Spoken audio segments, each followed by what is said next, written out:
النهارده هنتكلم عن نبات هو معشوق الجماهير وبيتعمل منه أكلة تتاكل مع الرز أو مع العيش أو ممكن تشربها، ومصرية جدا وكفاية إنها تراث، يعني أنت بتاكل تراث. الملوخية أشهر أكلة مصرية اللي لما يجيلك ضيف راجع من السفر تبقى أول أكلة بتقدمها له. حلوة قوي قوي الملوخية دي. ده انا اللي قطفتها وانا اللي خربتها وانا بقى اللي شهقت عليها. ايوه، مين بقى اللي عملها؟ وكمان لما يجيلك واحد أجنبي بتقدم له الأكلة دي عشان تثبت له إن المطبخ المصري جامد جدا. It makes a dish. يا Usually when we make this dish, we say وكمان الملوخية بتملى وقت كبير في حلقات أستاذة سعاد يونس، وبرضه بتختبر بيها الست الحلوة إن كان ليها في الطبخ ولا لأ، ولا ملهاش في الطبخ، والمخرطة تكدب الطباخ.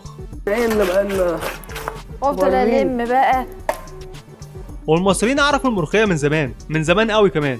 وفي قصة بتقول إن الملوخية كانت نبات بينمو على ضفاف النيل، والمصريين سموه خية عشان كانوا فاكرينه سام، وخية يعني سام.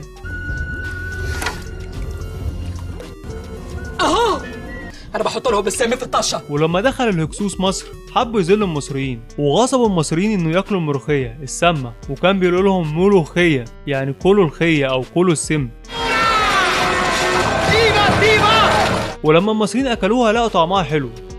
بس بعد اذنك في ملحوظه رفيعه نسيت اقولها لك. القصه دي مفيش دليل عليها. وفي قصه تانية بتقول ان كان في حاكم مصري جاله مرض شديد، ولما شرب الملوخيه خف، وفضل الملوك المصريين في مصر القديمة يشربوا الملوخية. وأيا كانت القصة الحقيقية، بس الأكيد إن المصريين القدماء عرفوا الملوخية وأكلوها وعملوا منها طبخ زي الشلولب. وكمان إحنا عندنا بذور ملوخية من العصر اليوناني والروماني محطوطين في المتحف الزراعي بالقاهرة. الله اكبر عليك، ايه الحلاوه دي؟ وفي الدولة الفاطمية في مصر كان في واحد لاسع، أيوة الحاكم بأمر الله، منع أكل الملوخية، وبيتقال أسباب ياما، ومنها مثلا إنه لما مرض وجاله وجع في بطنه الأطباء وصفوا له الملوخية كعلاج. وفعلا الملوخية ليها تأثير السحر لأنها ملين ومهدئ لغشاء المعدة والأمعاء. ولما الحكم بأمر الله خف قرر إنه يمنعها عن الشعب ويخليها ليه لوحده هو وحاشيته، وغير اسمها من الملوخية للملوكية. وفي رأي تاني بيقول إنه منع الملوخية عن الستات عشان كان عنده اعتقاد إن هي منشط جنسي للستات. ويقال ان المصريين رجعوا اكلوا الملوخيه تاني بعد الدوله الفاطميه. لكن برضه في قصه تانية، والقصه بتقول ان الملوخيه كانت بتزرع في حديقه قصر الحاكم بامر الله، وكان بيشرف عليها الطباخ بنفسه. وفي يوم الحاكم بامر الله لقى الغدا اتاخر عليه، فامر السياف انه يجيب له طباخ، وانه لو ما كانش عمل الغدا يطير رقبته. وطبعا الطباخ جاب الغدا وهو يا عيني متوتر وخايف من السياف، وكان الغدا ملوخيه. وبسبب خوف وتوتر الطباخ وهو بيقدم الطبق للحاكم بامر الله وقع الطبق على رجليه، والحكم بأمر الله شهقة كبيرة جدا بسبب فجعته من الملوخية اللي هتقع عليه. وطبعا الطباخ الله يرحمه، لكن الحكم بأمر الله من كتر الغضب بطل ياكل ملوخية وسمح للشعب انه ياكلها. وبالمناسبة عارف شهقة الملوخية المشهورة دي؟ في ناس بتقول ان القصة دي كلها اللي حكيتها لك هي سبب في الشهقة دي، كنوع من انواع التنمر عليه يعني. المهم المصريين رجعوا ياكلوا الملوخية وسموها اسمها الملوخية، ولغوا اسم الملوخية ده خالص. اما موضوع الشهقة ده فهو مجرد اسطوره زيه زي الميه السخنه كده بتاعت الولاده. لكن استنى انا جايلك في الكلام. المشهور ان الست المصريه لازم تشهق بصوت عالي لما بتحط التقليه او اللي هو الثوم يعني على الملوخيه، وان الشهقه دي بتطلع الملوخيه حلوه ولذيذه كمان. لا وايه مش بتسقط في الحله. طبعا دي اسطوره في حد ذاتها، وما اعتقدش ان في الكلام ده النهارده، هي مجرد عاده قديمه عند ناس قليله كمان. وبرضه دي حاجات ملهاش معنى.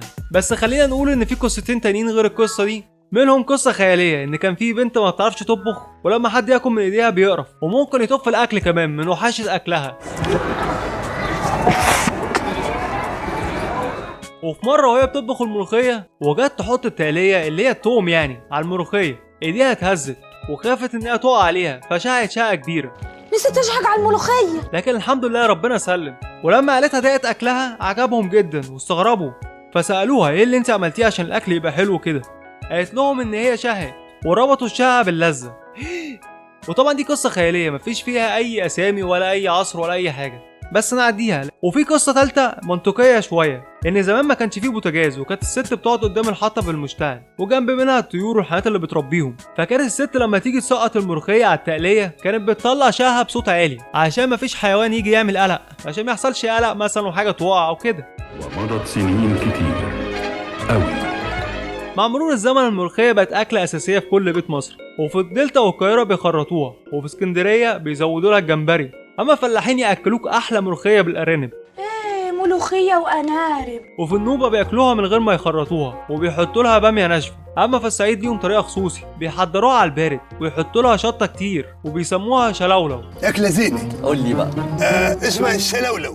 والملوخية مش في مصر بس، لا دي كمان في السودان وبلاد الشام وتونس والمغرب والجزائر وكمان السعودية. الملوخية بتحتاج 3 شهور زراعة بس، فطول السنة فيها ملوخية ناشفة أو خضراء، وفي كل الأحوال هي مليانة فوائد زي إنها ملين ومهدي لغشاء المعدة والأمعاء وبتعالج الإمساك وبتهدي الأعصاب وتقوي البصر وحاجات كتير جدا. أنا كده اختصرت خلي بالك. وفي أمهات بتفطم الأطفال عليها لأنها مليانة فيتامينات كتير غير المعادن والألياف.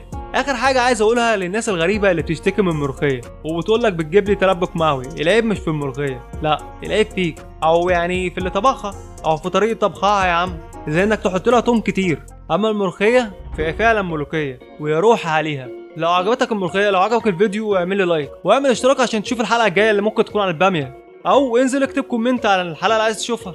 وكمان انا بقترح عليك فيديوهات حلوه ممكن تشوفها هتطلع لك قدامك على الشاشه دلوقتي.